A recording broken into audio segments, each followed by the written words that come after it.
The biggest problem on the planet today is fear. It's been a problem for a long time, but it's a huge problem now. It's getting bigger every day, and the reason that fear is a problem, of course, is that it affects everything. Everything we think and say and do, all the decisions and choices we make, all of our reactions, all of our responses, everything that we're experiencing can come from only one of two places. Conversations with God has made that very clear to me. We're either coming from love or we're coming from fear. And my observation is that most people, most of the time, and myself, more than I would like to acknowledge, coming from fear. So we have to look at our fears and find out, what is fear anyway? What is it all about? What are we afraid of? And what impact is it having on the choices and decisions and the creations for which we have made ourselves responsible?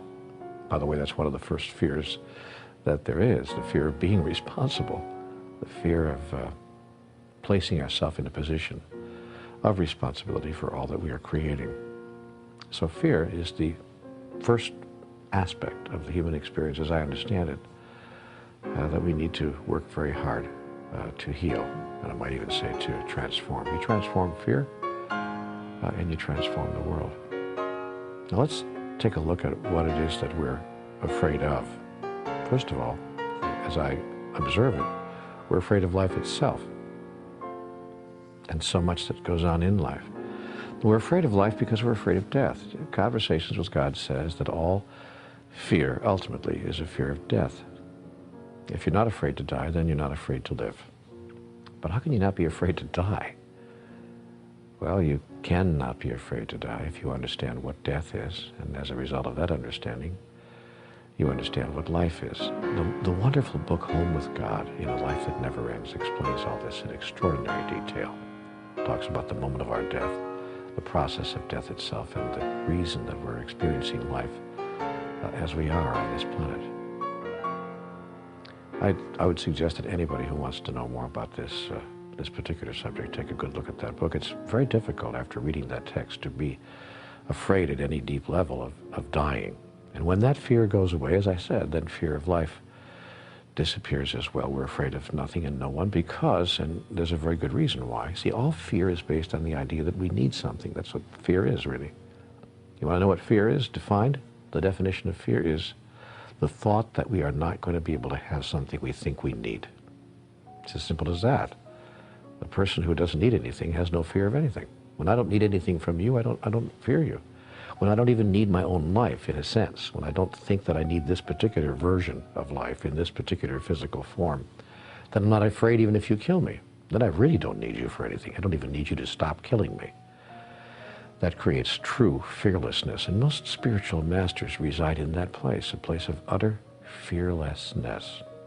So when I begin to look at my own fears and begin to feel them, and when I have an idea that my fears are starting to, how do I say this, overcome me, overpower me almost, paralyze me, because all of us have been paralyzed by fear at one time or another. Some of us more often than we'd like to admit. When I get into that place, I take a close look at, what do I think I need? What is it that I think that I need here? Because that's what it is. Fear is need announced. So I look at, what am I thinking that I need? And is it possible that I really don't need that? Could I get along without it? What would happen if I didn't have that? What would happen if I didn't receive that? What would happen if what I think I need, I didn't experience or couldn't experience? See, now there are two ways that fear manifests itself. The idea that I will not get what I need, I'm not going to receive that, or the idea that I'm going to lose something that I need. I have it now, but I'm going to lose it. And that's most often presenting itself in human experience, as I observe it, in relationships. It presents itself in other ways as well. We have fears around money, fears around power, fears around health, and many other items, but more often than not, almost all the fears that I see people experiencing have to do with relationships of one kind or another, and especially those delicate relationships that we call romantic intertwinings of the human experience. Boy, oh boy, oh boy. First, I'm afraid that no one's going to love me, and then I'm afraid if somebody does, I'm going to lose the love. And how I solve that, when I do, except when I don't, but how I solve that when I do, how I get into a place of, what I want to call spiritual health is when I understand who I truly am and that I actually don't need the love of another or any other in order to experience who I truly am, in order to experience serenity, peace, joy, happiness. Every time I think that my joy is obtainable, or that I'm sourced with my joy, that my joy comes from someplace outside of myself, I get into fear. Every time I'm clear that the source of my joy does not exist outside of myself, but is given to me, from me, by me, my fear disappears. And here's the irony of that. I then become much more attractive to people, and what I was afraid of, that people would walk away from me, in fact, doesn't happen. The reverse happens. People are attracted to me because all people are attracted to other people who are firm and strong, not arrogant, but aware, and reside deep inside of themselves, because nobody likes to be needed. Because if I feel that you need me so much, then my next fear will be I can't give you what you need, and that's why I'll lose you, you see. So people who present themselves to the world as serene and peaceful and joyful and innately happy, these are people we say are together, they have it together. These are people who are aware that their happiness, their joy, and their peace comes from within. That's words we hear from every spiritual master. We hear them in all the spiritual books. But that experience is attainable. We can find it, we can go there. And that's, I think, the spiritual journey. That's the path to transformation. That's the movement away from fear. Someone once said to me that there's a great acronym for fear. Feeling excited and ready. Oh, I love that. I had a great teacher say to me one time years ago, call your fears adventure. What a great thought.